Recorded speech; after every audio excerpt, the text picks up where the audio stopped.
अस्सलाम वालेकुम, welcome back to my YouTube channel. उम्मीद करती हूँ सब बहन भाई खैर खैरियत से होंगे। मैं भी खैर खैरियत से हूँ। मेरी 2-3 दिन से तबीयत बहुत ख़राब थी, सर्वाइकल के मुझे चक्कर आ रहे थे, तो मैंने काफ़ी टाइम से वीडियो नहीं डाली, 2-3 दिन हो गए हैं। तो आज मैंने कहा कि वीडियो डालते हैं, तो आप सब बहन भाइयों से भी खैर ख़बर पूछते हैं। तो तुम सारे ठीक हो मेरे सोने सोने बहन भरा।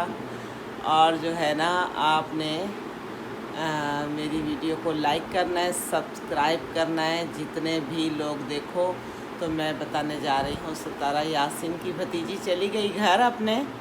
लेकिन वो क्या करती कि ना, उसने जब यहाँ पे कराची में थी तो उसने फर्नीचर लेके डाला अपनी भतीजी के लिए उसके रूम में। तो सबने कहना शुरू किया कि जी ये तो पुराना था। फिर वहाँ गई इस्लामाबाद में, तो वहाँ शॉपिंग शुरू की, तो सब ने कहना शुरू कर दिया कि जी ये तो पुराने जोड़े हैं। तो अब जब उसने तैयारी करके भेजा है अपनी भतीजी को, तो कोई चीज़ दिखाई नहीं है। तो माशाल्लाह सारी चीज़ें, तो बस हुआ ऐसे कि वो शादी में सितारा यासीन गई हुई थी ना गांव में, तो वहाँ से वो अपनी भतीजी को साथ ले आई थी। इसलिए लाई थी कि जो है वो जैसे मतलब कि तरीका सलीका शहर का, वो लड़का जो है वो शहर में होता है, वो भी यूट्यूबर है, तो भाई मेरी भतीजी भी सीख लेगी। वहाँ तो गांव में माल गायें भैंसें, झाड़ू लगाओ, कचरा फेंको और एक ही हांडी बना के रख दो और सब अपनी अपनी मर्ज़ी से डाल के खा रहे हैं। तो उसने कहा कि नहीं, मैं इसको ना ज़रा शहरी तरीका सिखाऊंगी। मैं लेके जाती हूँ साथ, वो दादी और फूफो ले आए साथ। तो उन्होंने यहाँ पे सिखाया भी बहुत अच्छा कुछ खाना पकाना भी सिखाया। वो माशाल्लाह अच्छे खाने सीख गई है, वो ख़ुद भी बता रही थी। और जो है उन्होंने ये सिखाया कि भाई एक गिलास पानी का किसी को देना है तो किस तरह ट्रे में रख के देना है, या 4 गिलास देने हैं तो वो किस तरह ट्रे में रख के देने हैं, या आपने किसी को 1 कप चाय देनी है तो वो कैसे देनी है। शहर का जो रिवाज होता है, 6 कप आप ला रहे हो चाय के, तो आप ट्रे में रख के ला के दे रहे हो, या एक बंदे को 1 प्लेट खाना आप दे रही हो तो वो कैसे देना है। 1 प्लेट को ट्रे में रखो सजा के, उसके साथ सलाद रखो, पानी का गिलास रखो, और 1 गिलास मतलब एक बंदे का खाना किस तरह आपने पेश करना है। तो वो सारी चीज़ें सिखाई। सफाई सुथराई, अलमारी किस तरह अपनी सेफ करके रखनी है, शौहर के कपड़े इस्त्री करके टिंगा देने हैं। तो इस तरह की चीज़ें उसने काफ़ी सीखी। हाँ, तो जी फिर जो है ना, उसने सारी तरीके सलीके सिखाए अपनी भतीजी तरह से रखना है, और सारे ये कपड़े मर्दाने किस तरह रखने हैं, अपने किस तरह रखने हैं, सारी वो अलमारियाँ तय लगा के रखनी सिखाया है उसको। क्योंकि गांव में ना ऐसी चीज़ें नहीं होती है जो शहर में होती हैं। खाने बनाना सिखाए हैं, और ये सारा कुछ उसने सिखाया है कि भाई जो है ना। फिर यहाँ से जब कराची से जा रही थी ना, तो उसने फर्नीचर लेके रखा उसके रूम में जाके, और लोगों ने कहना शुरू कर दिया, हेटर लोगों ने, कि जी वो तो पुराना था। पुरानी चीज़ भला कोई देता है। अपनी उसकी भतीजी अपनी बच्चियों से भी ज़्यादा प्यारे होते हैं भाई की बच्चे। तो उसने तो नया लेके रखा, लेकिन लोगों ने कहा कि नहीं जी ये तो पुराना है। फिर इस्लामाबाद गई तो अच्छी शॉपिंगें कर रही थी, वो दिखा रही थी, जैसे ही आ रही थी तो जोड़ा दिखा रही थी। तो सब ने कहना शुरू किया कि जी ये तो ये पुराने हैं।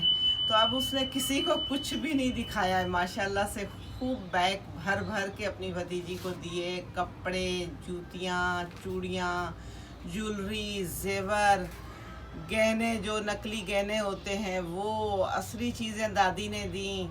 उन्होंने किसी को कुछ नहीं, शॉलें लेके दी, बेड शीटें ली, उन्होंने किसी को कुछ नहीं दिखाया। उन्होंने कहा सबने यही कहना है कि ये तो पुराने हैं, मेरी भतीजी है, मैं जानूँ मेरी भतीजी जाने।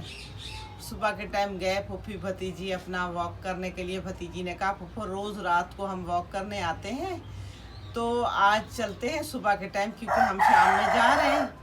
शाम में वो लोग जा रहे थे तो जाने का था, तो वो ना सुबह के टाइम गए वॉक करने के लिए। तो गए वहाँ पे, अच्छी प्यारी बातें कर रही थी फूफी भतीजी, सारे हाल हवाल। फूफी ने पूछा कि आप कहाँ क्या याद करोगी यहाँ का। तो उसने कहा यहाँ का आपके साथ रहना बसना, काम सिखाना, सब मैंने सीखा है, समझा है, ये सब याद करूँगी, आपकी मोहब्बत याद करूँगी, मैं आपको बहुत याद करूँगी फूफो। लेकिन खैर घर तो जाना ही था, उसके मामा बाबा ने कहा है कि भाई लेके जाना है हमने, तो हम जाएंगे वहाँ पे। तो इसकी माइयों में उपटन वगैरह जैसे पहले पहले माओं को शौक़ होता है, वहाँ भी हम अपनी शॉपिंग वगैरह करेंगे। तो बच्ची साथ हो तो ज़्यादा अच्छा है। वो बच्ची को लेके गए, फूफो ने कहा हाँ ठीक है ले जाओ, खैर से जाए। और फिर अब पीछे से जाएंगे दादी और फूफो भी। तो बस लोगों का क्या है, लोग तो इस तरह उल्टी सीधी कहते रहते हैं। अच्छा, तो वो बाबर भाई को भी कह रहे थे कि बाबर भाई ने ना गिफ्ट नहीं दिया, उसकी बेगम के हाथ में थे 2 लिफाफे, वो हज़ार के नोट डाल रही थी, पता नहीं 2 हज़ार था, 3 था, कितना था। तो सही कह रहा था बेचारा वो बाबर भाई के, जो है ना जितनी जिसकी हैसियत होगी वो उतना ही देगा। वो इतनी दूर आए किराया भाड़ा भर के, आजकल किराए भी सस्ते नहीं हैं। ये देखे मैंने अच्छे से पौधे लगाए हुए हैं, तो मैं इन पौधों की तस्वीरें ले रही हूँ। और ये मेरा माली है। माली अस्सलाम वालेकुम बोलो। वालेकुम सलाम। आप अस्सलाम वालेकुम बोलो। अस्सलाम वालेकुम। हाँ बोलो, लाइक करें, सब्सक्राइब करें हमारे चैनल को। ये नहीं कह रहा, मैं कह रही हूँ। आपको वीडियो अच्छी लगे तो आपने ना लाइक करना है, सब्सक्राइब करना है। और ये मैंने करेला लगाया था, तो ये करेला यहाँ तक पहुँचा है। और ये देखें, ये मैंने छोटे छोटे से पौधे लगाए हुए हैं। आपको मेरी वीडियो अच्छी लगे तो आप लाइक करना, सब्सक्राइब करना, ज़रूर शेयर करना। अल्लाह हाफिज़, खुश रहो, आबाद रहो, इन फूलों की तरह हंसते मुस्कुराते रहो। सारी खुशियाँ, सारी दुआएं आपके लिए। अल्लाह हाफिज़।